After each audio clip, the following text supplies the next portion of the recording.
Hey, beautiful people. I was going to come in here and tell you a little bit about my symptoms.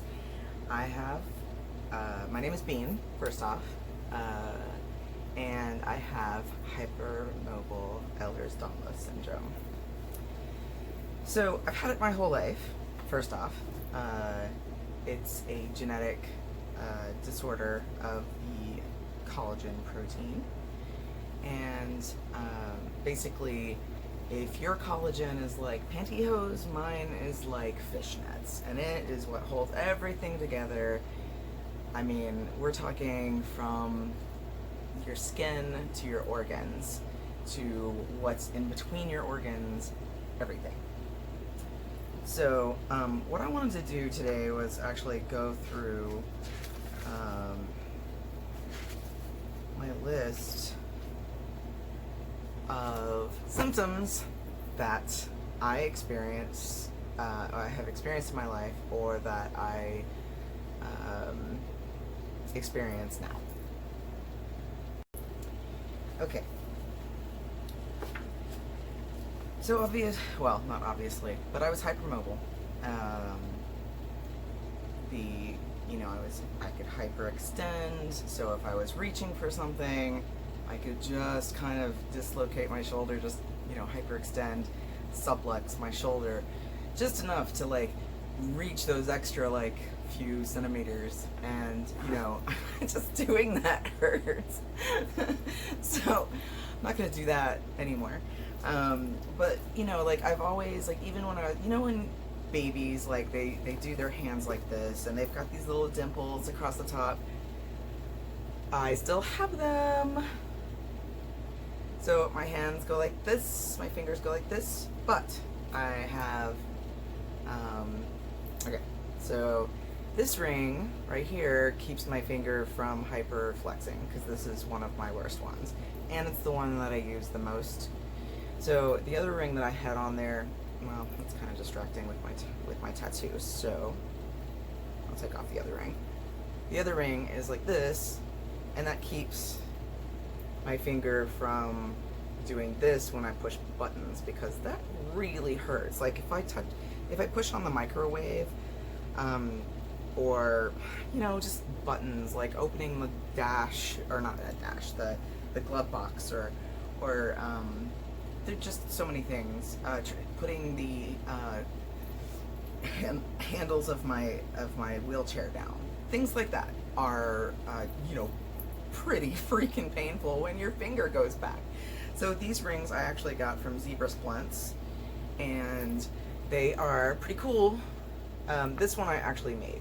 I just got some, I feel like it was 16 gauge, soft, hard, round, silver. So it was just sterling silver that I took couple things of pliers and just bent it, and I used a ring sizer to do it. Okay, so subluxations. I mean, I showed you my shoulder, I showed you my fingers. Sometimes it feels like my neck comes off the vertebrae, it kind of gets off of the. Have you ever tried to put together vertebrae, bones that once they're out of the animal, you've gone to a museum or you play with bones or something? When you try to put them back together, sometimes they slip. They don't quite fit in the right. They just kind of slip a little bit, and that's what it feels like my vertebrae does. So my elbow, when I was little, I would constantly be popping my elbow. My son, he does this sort of thing and pops his wrist, which I also have done. And then, let's see, my hip has popped out, not fully out, but it's popped pretty hard, where I'm just like, whoa, oh my gosh. My sacroiliac joints are the worst. They will slip, I don't know if you know what the sacrum looks like, but it's how your tailbone comes down and does that little curl? Well, it's attached to your vertebra, which it has a little triangle that goes from your tailbone and then up and then these attach right here and here to your pelvis, which does that shape, the pelvic crests. Okay, so they attach to the triangle. So where the triangle is not really supposed to move that much. It's supposed to move when, like, you have a baby. So the pubic symphysis, which is the front, the bone, which I've heard called a nookie bone, your pelvic bone, right in front, it comes apart, or at least it loosens really intensely, and then that allows the pelvis to open up so the baby can come through. Well, that is when your pelvic crests, you know, like basically like move everything opens. So your pubic, come on brain, brain fog, your SI joints, your sacroiliac joints kind of like open like wings. But they're also supposed to like close back up and like not really move that much anymore. But it seems that either my pubic symphysis didn't go back together right, or it's just a matter of being hyper flexible and that joint still moves. I can feel my brain, like not my brain, my like skull bones like move around a little bit. Not always pleasant, sometimes really good to get rid of headaches. Gotta say that. It's weird. Am I having some sort of like continental shift headache? So my knees are pretty good, but sometimes like during my period or ovulation even, sometimes when I'm ill and everything's just sort of slack, they will slip just a little bit. So I do have knee braces with lateral support. I will do another video that shows you all my braces. I have wrist braces, I have shoulder braces, because my shoulders will sublux sometimes when I'm sleeping. Also when I am doing a lot of wheeling around in my chair. So that hurts. Let's see, I've got, these aren't really braces, but I have compression stockings that are actually not stockings. They're like, well, I guess one pair is. What I have is I have knee highs, and then I also have a pair of thigh highs, but they also have the toe like cut out. Those though really squish my thigh at the top to hold them up. Like they're really, really tight. They feel pretty good though. I also have some leggings that are basically the same thing, just not as, maybe not as tight. So I appreciate how they shape me. They're basically like Spanx, but like for my entire, from like balls of my toes up to like the bottom of my rib, or like sort of mid-rib cage, not mid, bottom of my rib cage. They kind of go up to my diaphragm, right about. I have to switch positions because ouch, because my tailbone got hurt while I was pregnant. That was a long time ago, and it just hasn't gotten any better. Well, no, it's gotten somewhat better. It gets better and it gets worse. Let's see. Ankles are pretty fine, although I've had pain between the bones of my feet, and turns out that's like a bone spur, like just kind of growing, a calcium growth that sort of decided to grow in my feet bones. Okay.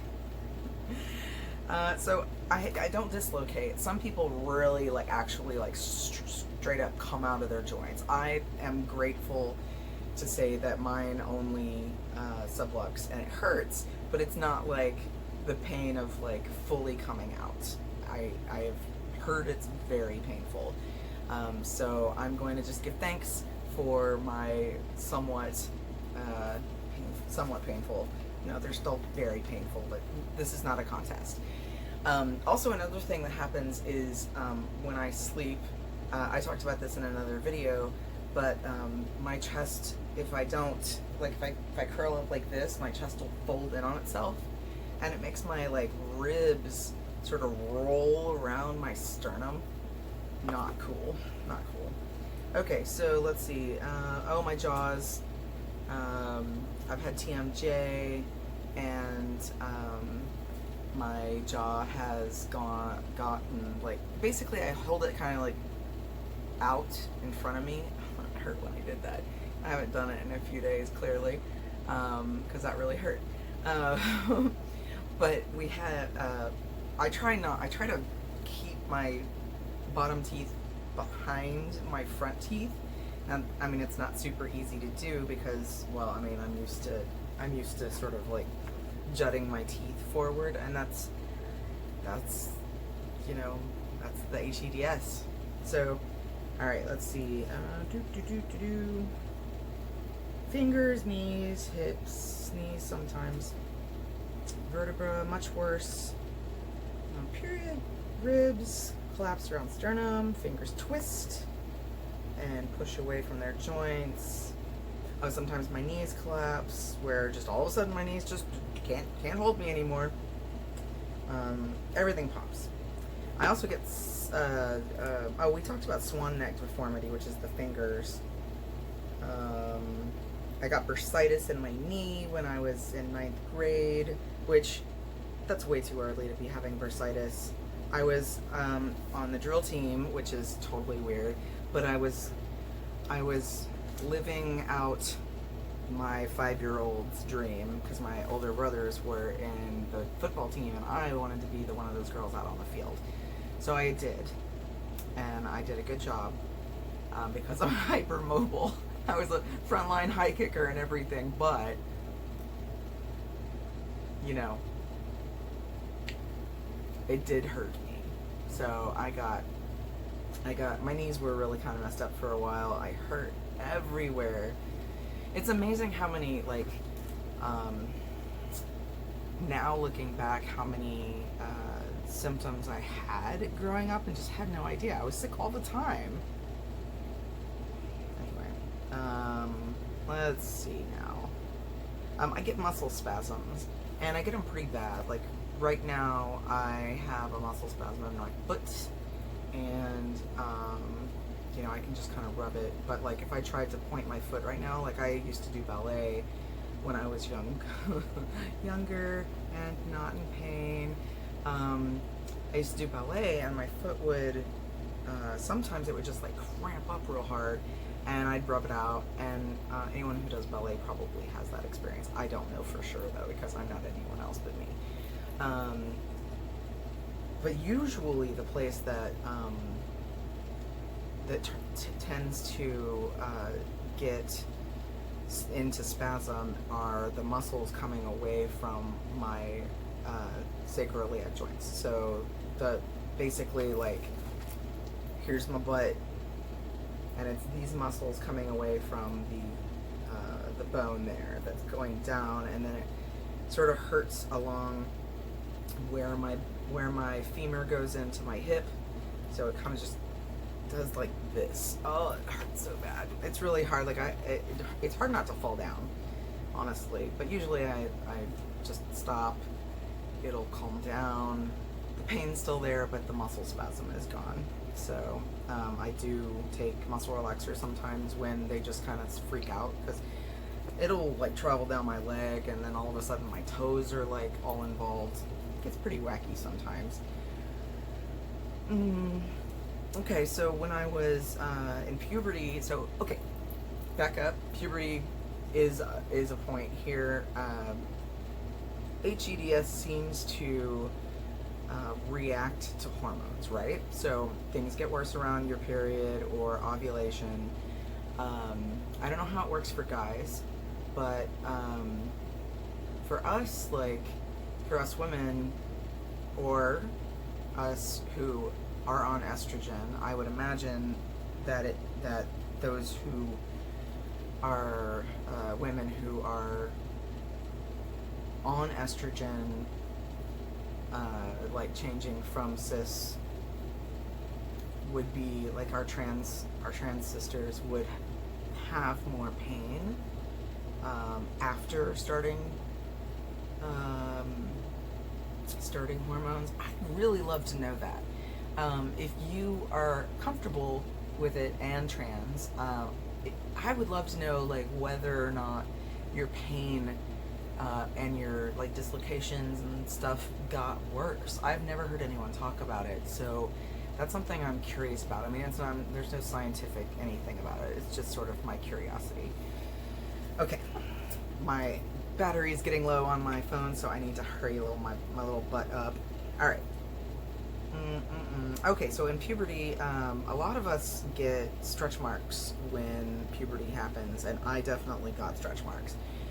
I couldn't do PE, like, it was a thing. Oh my god, the PE teachers hated me because I just couldn't, like, it hurt. And they were like, you're just out of shape. And, you know, yeah, me, skinny little thing, doing ballet, I just couldn't run. Like, I couldn't run. It hurt too bad. It hurt so badly. And dodgeball, what is that sadistic? Oh my god. So let's see. I got a MRI not too long ago. Actually, I got two of them.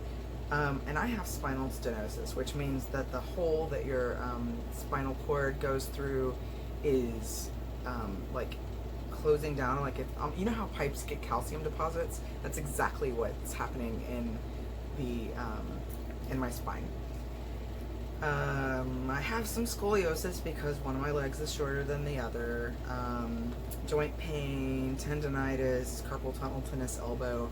When my son was little, he got to 6 months old, and he was 25 pounds at 6 months old. He was, I swear, I was eating more than bacon and cookies, but it didn't look like it. He was a chubby little baby with these big old fat cheeks.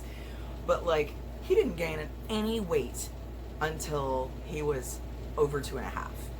So the whole time he couldn't walk, I was carrying him with my HEDS body, and I was getting tennis elbow and carpal tunnel, and I was in so much pain. So, like, and I even used like the ergo and other slings and stuff like that. I tried everything, and, you know, I just couldn't, like, not pick him up, because you can't just, like, there's not really any way to, like, have a kid without picking them up. I mean, I guess people without arms would tell me differently, but I was not aware that I was having issues. I knew that I was in pain, but, like, you know how in fibromyalgia they basically tell you that, oh, it's just your nerves misfiring, it's not really, you're not really hurting yourself. There's nothing wrong with your joints, it's just your nerves think something's wrong. Well, so I thought I had fibromyalgia for a really long time. Not then when I was pregnant, but I looked it up, and I was like, I'm pretty sure I have this, because I had enough of the chronic pain without the, like, specific chronic exhaustion of chronic fatigue. So I was more like, okay, fibro looks more correct. Well, it turns out you can have fibromyalgia while also having HEDS. It just means muscle pain, or myalgia, which is pain, right? Algia, fibro, so fibrous tissue pain. All right, I'm never gonna get through this if I keep talking. Let's see. So I have peripheral neuropathy, turning into pain and heat sometimes, which basically means that my fingers and toes fall asleep, go numb, have tingling, and the tingling has, like right now I'm tingling, but there are times when my feet especially just feel hot. There are also times when I'm really in a flare where they feel numb, and I'm like, oh my god, what am I, like, how bad is this gonna get? It gets scary sometimes when you're flared up. Let's see. Yeah, here's my little note of, I lose feeling almost up to my ankle, my whole right foot, my leg starts to get numb. That's scary, my leg getting numb. I bruise easily. Anesthesia wears off quickly in my mouth, like lidocaine. So they need to give me like 3 times the lidocaine and re-up me like way more often. I have been in severe pain, and the dentist just didn't believe me that I could feel it. Didn't go back to that guy. I have sun sensitivity, which apparently is an HEDS thing, and my mom has it. Although she doesn't have the chronic pain, but she has a lot of the same symptoms I do, and she crosses off all the like a lot of things. I don't know if she's owning it though. She's 80. It's fine. I mean, if she had surgery or something, they might need to know that, but like, she's okay with just like not like not telling her doctors, I guess, or owning it. Maybe she doesn't have it. Maybe she just has the gene and she has a slight bit of the stuff, like I'm really hoping my son does. Okay, I'm talking. I have keratosis pilaris, and I may be saying these things wrong, but nerds read and nerds mispronounce things because they never hear them said. Keratosis pilaris is basically red freckles. I have them all over the place, just like, I think I even have one on my forehead. Like, they're just red freckles. They don't hurt anything. IBS, irritable bowel syndrome, so like, I take magnesium citrate. I'm not a doctor, so, don't take my advice. You can do whatever you want, but like, what I do, I stopped being able to take stool softeners because all of them had gelatin, and I can't take any, my body will not accept protein from any previously living source other than, I'm sorry, if it had eyes, my body is is saying just like no. So I can't do even gelatin in pills, which means I have to repill a couple of my pills every morning and once at night.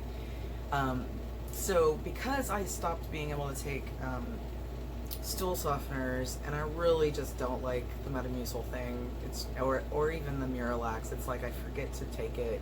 You're not even supposed to take it all the time. So I ended up taking, like you can do with vitamin C, you can do with like a vitamin C cleanse that makes you poop.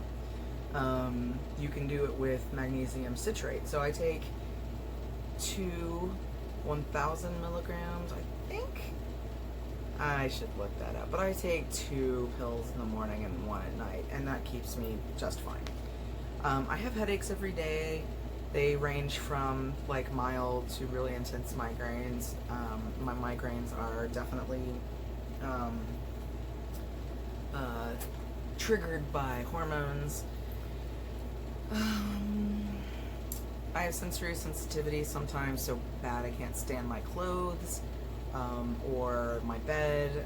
Everything feels like sand grating on me, like I've been in a sandstorm. Some people like sand. I see people laying in the sand and I'm like, oh my god, that hurts, why would you do that? And then I'm like, oh, I remember when thinking back when I was little and thought it was soft. Now it's like hard and painful and sticky. So let's see, sound, I'm really, really sound sensitive, which was very hard having a kid before he learned how to play by himself. He basically would always need me and be very very loud and touching me all the time, and which is normal for a kid. Like, it's not his fault, it's totally mine. So my body was just like overwhelmed. I can be really light sensitive, like really bright lights. I can't handle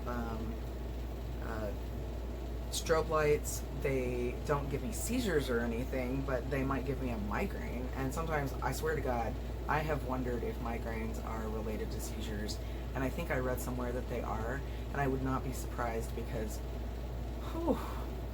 I mean, you get a lot of crazy symptoms when you have really bad migraines. I don't get the pain too badly, but I get the like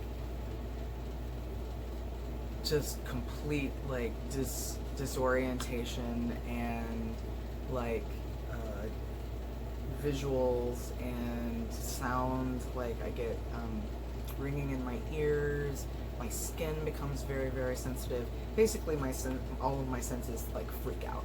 All right, where was I? Smell is really terrible. Everything smells terrible. Even moving is intense because you're touching yourself is touching you. Like I can't handle like my arms touching my sides at times. Like it's that bad. Allergies. I have had allergies apparently all my life. Did not. I started getting allergy shots about 5 years ago, and my allergies got way better. But I'm still having like times when like my face will puff up and get red, and I'll start getting like out of it, and it feels like the times before I started getting wearing a mask and getting shots. So I started using a fog mask a long time ago, and I would have to wear it like half the year because I was allergic. I'm in Central Texas, and I'm allergic to cedar and oak, and it used to get really super bad to where I had to wear a mask for about 6 months of the year. I mean, it was just about like that. And I mean, sometimes I'd have to sleep in one. There was one year I had to wear like a really hardcore like respirator kind of mask. But that's gotten a lot better. But the cheeks flushing and my body will itch, and like my brain will start to get like foggy, and I'll use nasal crom, which is cromulin sodium, which perhaps maybe might mean that I'm having mast cell activation syndrome and CAS. I have an appointment with my allergist next week, so we'll see what they have to say about that. Let's see. Yeah, well, before I had my allergy shots, I was actually, my immune system bucket was just full of allergies, and so I would get sick every 4 to 6 weeks. It was terrible. I have food sensitivities. I mentioned that I can't eat meat. It makes me feel poisoned, but there's also a lot of other things that I can't eat, like tapioca, gluten, almonds, chicken is a creature, but tons of things. Cassava. I have sleep issues since puberty. A lot of HEDS people have sleep issues. They have told me that I have delayed sleep phase disorder and free running sleep. So instead of 24-hour sleep cycle, I have like 25 or 26, which means that if I don't take like Ambien or whatever sleep drug, I will fall asleep maybe like at 4 o'clock one night, and then 6 o'clock, and then 7, 10, 2, like it'll just go around the clock. And I've done it before, and it was fine because of the jobs that I've always worked, night jobs or nanny jobs that were in the afternoon or something, and I could work around it. But like I have never been able to like handle working in the morning, and I've done it for years and years. I can't work anymore because of the pain. Even right now, I really need to lay down, but I'm gonna finish this list, dang it. But yeah, so sleep, I use sleep meds or I will be all over the place. Pain has been constant since 2010, since pregnancy. My memory is Swiss cheese. Brain fog actually seems to be better now that I'm using the nasal crom, so that may have been related to MCAS, but I'm not sure. I definitely get aphasia, which is where I can't remember a word. You may have seen that during this video. Before I started taking Cymbalta for the pain, my anxiety was just terrible. I was terrible. Oh my god. I could barely leave my room. I went on like Wellbutrin for a while, and that was great. It was super great, but it wasn't like helping my pain at all. So we decided to try something different, and it worked really well. It took my pain from intolerable to tolerable. Still a lot of pain, but I can have a conversation. I can do videos and stuff like that. Forgetting to breathe. I know that's a weird thing, but like my whole life I've like realized that I needed to take a breath. And like, oh yeah, breathing. That's apparently dysautonomia, which comes with the package sometimes. I have a whole bunch of dysautonomia stuff like POTS and orthostatic hypertension, which is like when you stand up, your blood pressure goes way up. When you lay down, it goes to normal.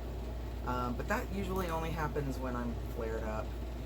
Sometimes I jerk, like when you go to sleep. It's called hypnic jerking, I think, and it's usually when I'm tired. But not like when I'm just going to sleep. Like for most people, it's only when you're going to sleep. Mine is like a lot. Sometimes my gums bleed, even when I've been brushing really well. No matter what, when I brush, they'll bleed, and that's pretty normal. Lots of cavities throughout my life. I've had early onset osteoporosis, which, like, in my neck is bad, and I think that they said something about L1 had some osteoporosis going on, which I don't know what that looks like. It's stenosis, not stenosis, spondylosis, where there's like bone spurs on your spine. Sometimes I have difficulty walking because of the spasms about after 20 feet, and then weakness and pain. Spasms in my neck really are difficult. I get dizzy spells when I get up, pre-syncope, which is where I almost pass out, brownouts. My heart pounds, my vision kind of goes dark, my neck hurts, but that might be, I don't know if that's what that is. Exercise makes me super dizzy. I do it anyway, I just have to do it really like slowly, basically. Like I can take walks, and I use bands, doing some PT, stuff like that. I get nauseated and palpitations when I try to like do too much. I'm always either too cold or sometimes too hot. Like right now the AC is on, let's see what the temperature is in here. My feet are like ice. It's 80 degrees in my room. Oops. It's 80 degrees in my room, and my feet are like ice, but like my back's kind of sweaty.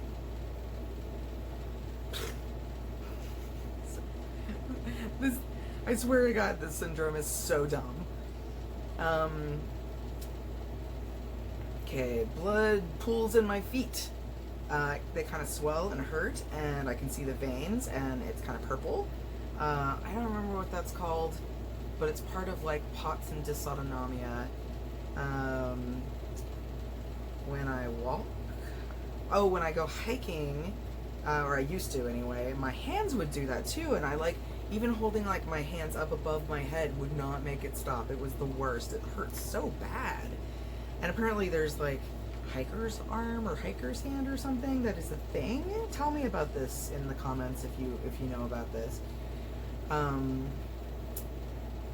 During pregnancy, the pain was just so bad, and recovering was just terrible, and probably a flare, honestly. Like pregnancy or like labor probably threw me into a flare.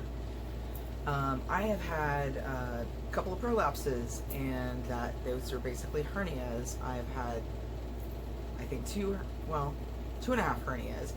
I had one that was fixed, and then the stitches just ripped right out. I mean, they were like well stitched too, and I guess it just, I don't know, whatever. I'll eventually have that fixed. I can't lift because joints lose it. Can't lift. Oh, like lifting stuff. I'm like, what am I writing here? Like lifting weights? Can't lift weights either. I used to. It was so good. I was so strong. I was like, beefcake. Like, I would do a lot of, I did really fun stuff, jumping off roofs and like doing mixed martial arts and running. I loved running. Anyway, but I can't lift anymore, and I can't lift things while I'm lift heavy things anymore because my joints are so loose and the muscles are doing all of the work. So I get exhausted super quick just lifting my own body, which is not, I mean, I'm not a waif, but like at the same time, that's silly. Like I should be able to, it is what it is. We all have our pain. So I get exhausted pretty quick, and my SIJ subluxing means that it's twisted and crooked. I already mentioned that. I also get some weird nail bed fold, like infections, and I don't know what that is. I think that it has to do with allergies, like washing. Maybe I'm washing my hands with something wrong. Maybe I'm gonna have to pay attention to that. Oh, and frequent dehydration. And I'm done with my list. Yeah, I can't seem to stay hydrated, and I don't know why. Like, I drink so much, and my body's just like, you haven't had anything to drink. So, yeah, I'm done. This is my list. Oh, and I didn't even touch on like how the doctors look at it, and it's things like, if you put your hand flat, can you like bend your finger past 90 degrees? Can you do this where you bend and touch your wrist? I used to be able to do that, but now like it's tight there. I can reach down and touch the ground no problem with my legs straight. I can even reach back probably about 2 feet. Let's see, what are some of the other things? I used to be able to touch my nose and tongue together, but I got my tongue pierced and I can't do that anymore. I have a history of it in my family, although they've not been diagnosed. So basically, like, I'm pretty cut and dry. Like, I don't have all the symptoms. Like, I don't have like Chiari malformation where your like brain stem falls out of your head. Oh my god, I feel so bad for those people. My neck isn't too unstable, so I don't have to wear a neck brace. God's willing, I won't ever have to wear a neck brace. So all in all, after that list, I'm gonna say I feel pretty lucky. I have a wheelchair for when I need it. I have a cane when I need it. I will talk more about mobility aids and my bracing pretty soon. I'll make a video, but this one is long enough, and I appreciate you sticking around. If you stuck through this whole thing, please give me a like, thumbs up, and maybe subscribe too if you would, whichever side it's on. Subscribe, like and subscribe, and I hope to see you again, and I hope that you are having a low pain day and that you're having a wonderful creative day as well. So, bye!